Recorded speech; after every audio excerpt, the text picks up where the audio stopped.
Hello and welcome back to the Legend of the Stars 2017 Championship. We are still in Group A. We're going to move on to the next couple of matches.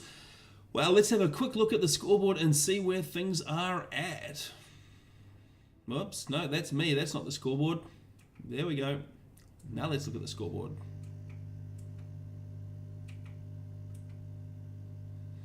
And these ticks are useless. Absolutely useless. There we go. Fire the technicians. Okay, Zoc, he has got 4 points so far. Bravo, who's played one set of matches, not managing to pick up any points. Chief Jaguar, playing as a ridiculous account name, has not managed to pick up any points so far either. And Farm Sledgehammer just with the 2 points and losing to Zoc in that last match that we saw. Alright, that is where we stand. We are ready to head through to Loki. Whoa, let's get our game hats on, see who's going to pick up some more points.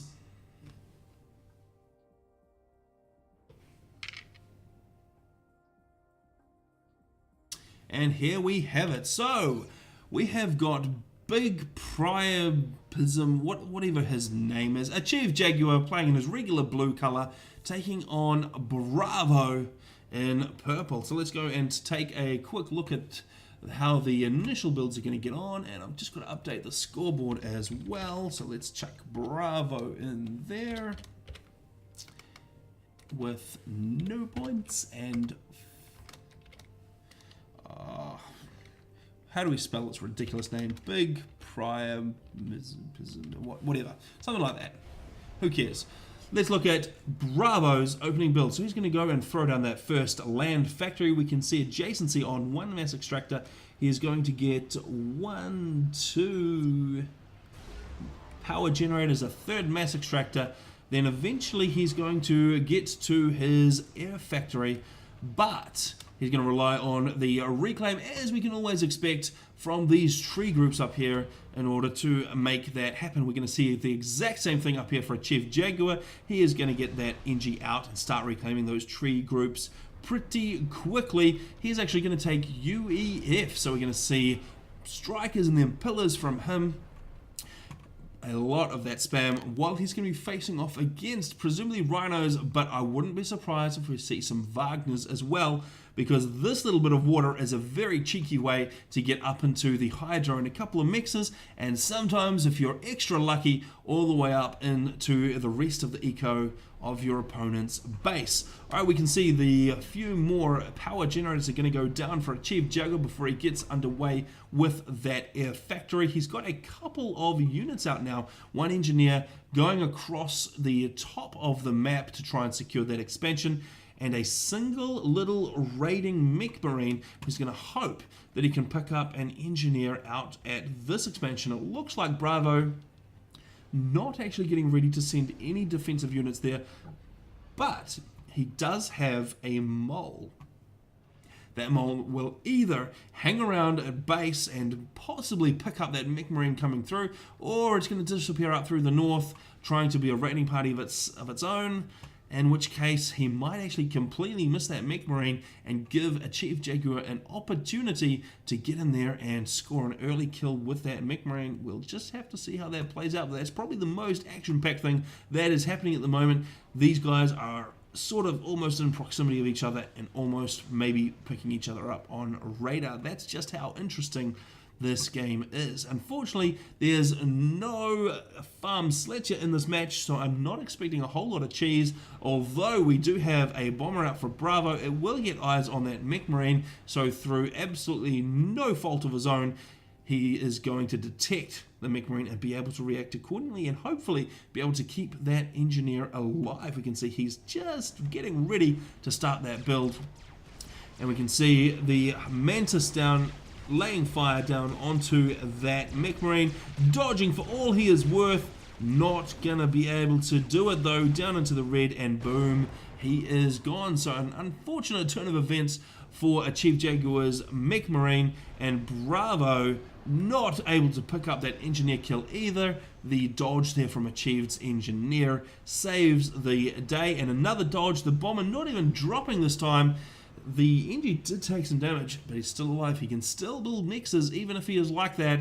So he will be trying to stay alive until an interceptor can come out for Achieve Jaguar, but that has been delayed a bit because Achieve was building a bomber of his own. How much longer is going to be able to keep up this micro? No longer. That NG goes down, and that's going to be a small win to Bravo, denying that triple mass extractor and reclaim across the front here for at least a couple more minutes. Whereas the bomber going for Achieve Jaguar, he is going to come out and try and take out the reclaiming engineers. We can see a move from Bravo trying to get it away, but unfortunately, well, it was very confused, but it did the trick. This NG not quite so lucky, taking a heck of a lot of damage. Both these guys are going to have to dodge for all they're worth until these interceptors arrive. Here we go. Has that dodge been successful? Yes, it has. The NG is going to survive. The interceptors are on the tail, and that NG lives with 38 HP. That is very, very well done. The scout's still overhead from Achieve Jaguar, though. That's giving him free intel, so that's going to get chased down by this Inti, and Bravo will put a stop to that. I didn't see what happened with this other bomber over here. Do we see a wreckage? I'm not sure that he managed to pick up too much else in the way of kills. There's certainly no more NGs up there that are killed, though he doesn't even need a bomber up here because this Mantis is getting to work on those mass extractors. They missed this Snoop up here, but it doesn't matter. They're going to start to hurt the eco, and that is what really matters. The ACU coming into combat for the first time for Bravo, taking out a couple of units in the center there. Meanwhile, Achieve Jaguar doing pretty much the exact thing on the other side of the map, but he's going to have to stop and put down a land factory, and that is because there are no NGs in the vicinity. He needs to get some engineering power out and also be able to produce a little bit more spam. Actually, there is an NG right there. He is cruising on up to try and build that. So perhaps it would have been a bit more beneficial for Achieved to hold off on that air factory, get some superiority, and get his ACU down into this corner to secure it, and all of the economy that that provides. If he was able to do that, that might stand him in good stead. But stopping to build it means that these units at the front are going to be fighting without the ACU, and they are definitely at a disadvantage at this point. He'll need a bit more spam or wait until the ACU arrives at the party before anything further can happen. Right, this Mantis managing to take out both of those mexes completely unassisted. It's very dead, well, almost very dead, but it's actually going to survive, and it's going to pick up an engineer kill. Is this? No, it has been diverted by Chief Jaguar. That's very fortunate. That would have been a very not championship style play to bypass a very damaged Mantis and then lose an engineer to it. But this is not good. This has been pounced upon by Bravo, and those have been absolutely obliterated. There's still a little bit of a force down here for a Chief Jaguar, but that is nowhere near enough to contend with all of the spam that's coming across from Bravo. That might actually be enough to deny the ACU as well at this point, because Achieved is just really, really low on units down there. Meanwhile, Bravo is going to bring a whole stack of Mantis up to attack this top corner again. He's got enough with him to be able to get through all of these strikers that are on guard duty and then take out the NG and the mass extractors once again. How much damage is that going to do? Well, Achieved is just a smidgen, just a single mass extractor behind on eco. When he loses this one as well, that will be 2 mass extractors behind. So things are still very, very even. But Achieved, unless he can get down and secure this bottom right expansion, he is not going to be able to keep up with that eco. And Bravo feeling confident enough that he can actually push all the way forward. I think that's going to come a bit unstuck though, because there's a whole lot of units coming in here from Achieved which are on their way to the front line. Those guys are going to clump up, and that's going to be plenty to be able to push through the force, and it's going to be pincered between the ACU as well. So there's no way those guys will be able to get out of there. They could possibly escape through the civilians, but they are not going to do the job that they intended. However, that was a very good distraction and pulled all of Chief Jaguar's forces away, and that's allowed this little group of Mantis to get up in here.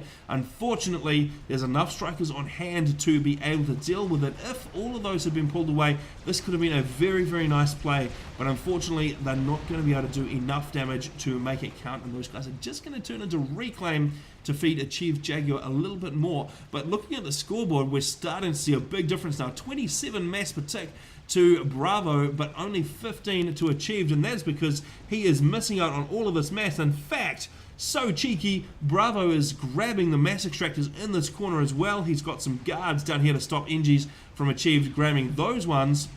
And Achieved has actually got an unsupported ACU taking on Tech 1 units from Bravo down here. So Achieved having to play an absolutely reactive game right now. Bravo is calling all of the shots and pushing Achieved around as he sees fit. The cards are all in Bravo's hand right now. Well, that group of Mantas actually survived the highest speed on those guys, allowing them to get all the way down here, but they're still going to run into a problem amount of strikers. Just the 2 Mantas left. They're going to go down, and the last one just about to evaporate. Still, a fairly good run. They took out a couple of NGs, another mass extractor. Overall, that is a win. It's suppressing the eco. He's still only on 17 for Achieved Jaguar, mass per tick, and not able to rebuild these mass extractors. That's a very bad sign that Achieved is so pressed for APM at the moment that he is struggling to get NGs out to the front and rebuild his eco.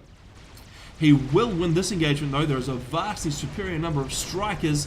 It looks like Bravo not managing to clump his Mantas up very effectively at all, losing them one at a time to the strikers of Achieved. But this is a fairly serious looking bit of spam coming across to the right of the map. If they can get in there and cut off the ACU, that could be game. We only see a bunch of engineers up here. There is a point defense going down. It will be done reasonably soon, but oh, it looks like there's actually no Medusas in the mix. There has been a complete lack of artillery from Bravo, so he won't be able to push through that point defense very effectively. That gives Achieved Jaguar the opportunity to just fall back with that ACO, get in range of these PD, and keep himself reasonably safe. But that extra eco for Bravo, it's sitting at about 2-to-1 advantage right now. We can see that that has been funneled into a Tech 2 land factory HQ. Have we got some support factories as well? No, they're all still producing Tech 1 spam, but we can see some rhinos coming out of that Tech 2 HQ, and they have already gotten all the way across the map. We can see some lead rhinos across here. Those guys are going to be a lot harder to deal with for that ACU. Does Achieved have overcharge? No, he does not. He doesn't have an awful lot of overflow either, so it will take quite some time for him to build up the capability to get an overcharge, and he won't be able to fire them continuously. That is for sure. So those rhinos, wow, with the 1900 HP that they've got on them, they could be a problem for that blue ACU that we can see just on the horizon there.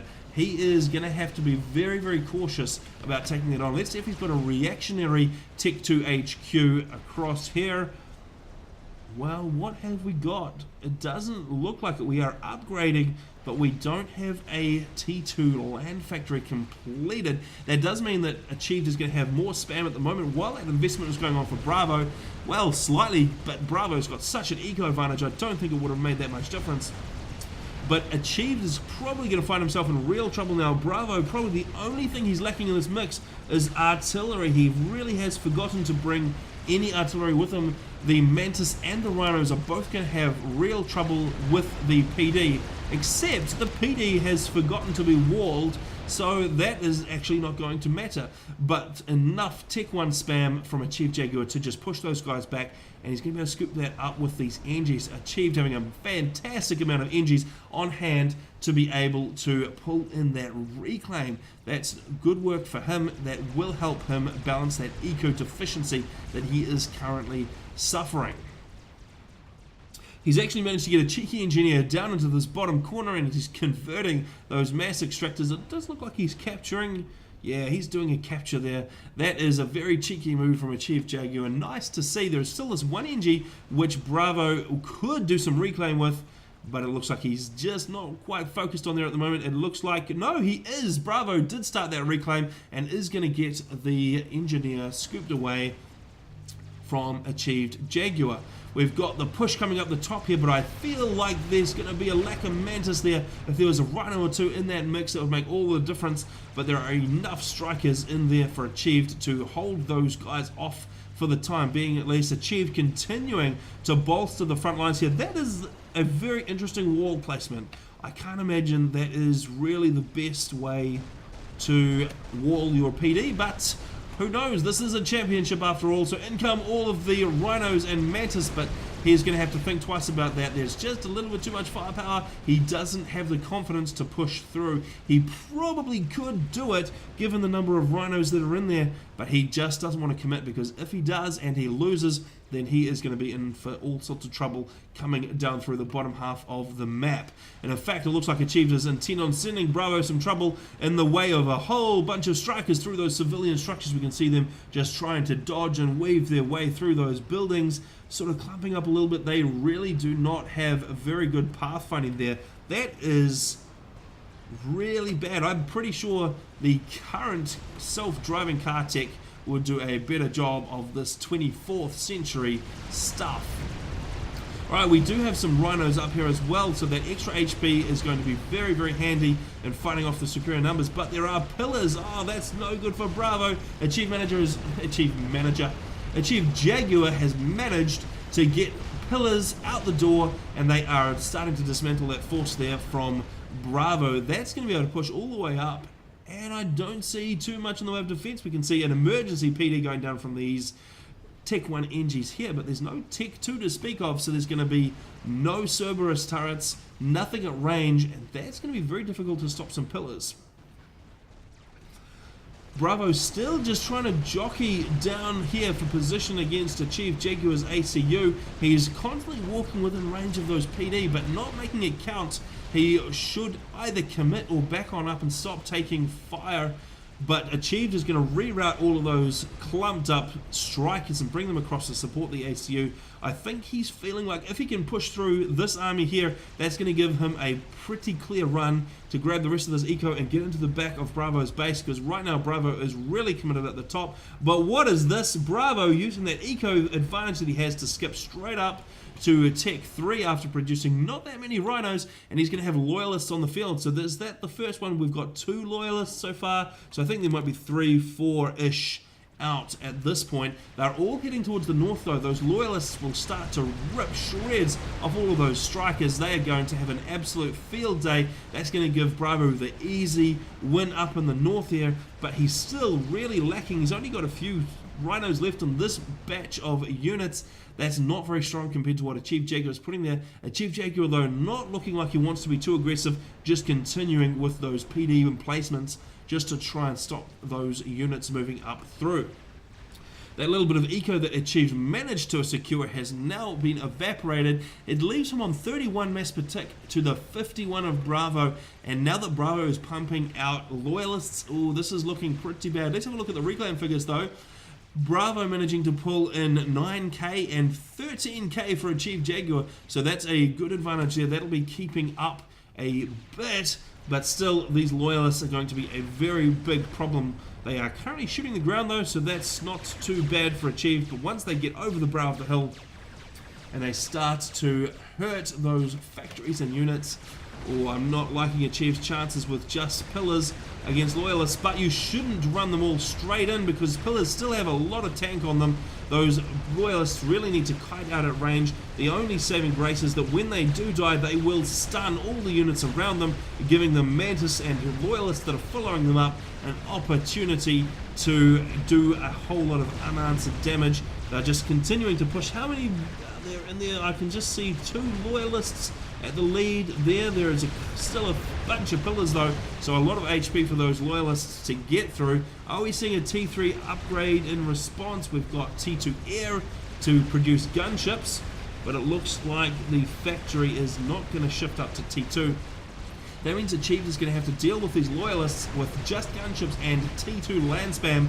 It's going to be reasonably difficult, and if Bravo switches up to bricks, if that starts to go Achieved's way, that is going to be insanely difficult for Achieved to get through. However, he has managed to get through this army around the bottom here, and that's given him a clean run out to here. But what is this? This is a bit of cheese. We have got a whole lot of Tech 1 bombers. I thought they were going to go for the ACU. It looks like they're actually just going to go for the tanks. Maybe they're just going to be on patrol. I can't see any kind of discernible order, so it looks like those bombers are picking their own targets and they've picked the ACU. So a little bit of cheese here with the ACU just trying to dodge some fire from those bombers. that certainly does give Achieve this clear run up to the back of the base. The big problem for him now is that since there are loyalists coming up, those things are fast. They can respond really quickly, and this one loyalist is going to come down here and start ripping those strikers to absolute pieces.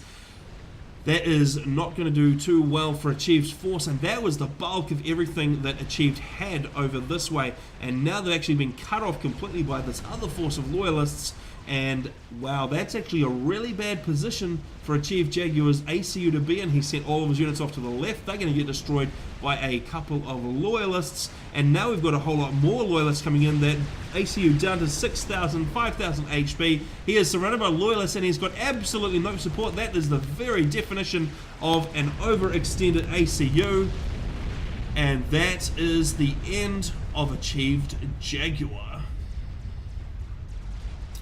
So let's chalk up 1 point there to Bravo. Well done.